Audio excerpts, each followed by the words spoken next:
बघितलं की आता ज्यावेळेस नवीन न्यू पार्लमेंटचं उद्घाटन झालं त्यावेळेस प्रधानमंत्र्यांना राजदंड देण्यात आला, म्हणजे सेंगॉल देण्यात आला. तर त्याच्या मागचा इतिहास काय तर आपण जाणून घेणार आहे.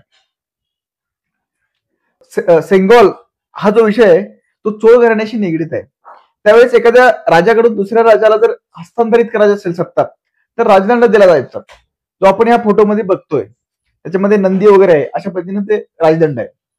तर ज्यावेळेस ब्रिटिशांकडून आधुनिक भारतामध्ये ब्रिटिशांकडून सत्ता आपल्या भारतीयांना हस्तांतरित करायची होती, त्यावेळेस पंडित नेहरूंनी श्री राजगोपालचारींना प्रश्न विचारला की आता ब्रिटिश लोक सत्ता हस्तांतरित करतायत पण प्रतिकात्मक काय असावं. तर त्यावेळेस श्री राजगोपालचार्यांनी त्यांना सुचवलं की चोळ घराण्यामध्ये अगोदर ज्यावेळेस सत्ता हस्तांतरित केली जायची एका राजाकडून दुसऱ्या राजाकडे किंवा उत्तराधिकाऱ्यांकडे सत्ता हस्तांतरित केली जायची, त्यावेळेस राजदंड म्हणजे सेंगॉल दिलं जायचं. तर तेच आपण प्रतिकात्मकरित्या ब्रिटिशांकडून स्वीकारूया, म्हणजे ते एक सिंबॉलिक राहील. आणि तीच परंपरा आता आपण ह्या आताच्या न्यू पार्लमेंटमध्ये ते कंटिन्यू करतोय. तर ते आपले जे भारत प्रधानमंत्र्यांनी जे स्वीकारले ते सिंगॉल ते आहे चोळ घराण्याशी संबंधित. धन्यवाद.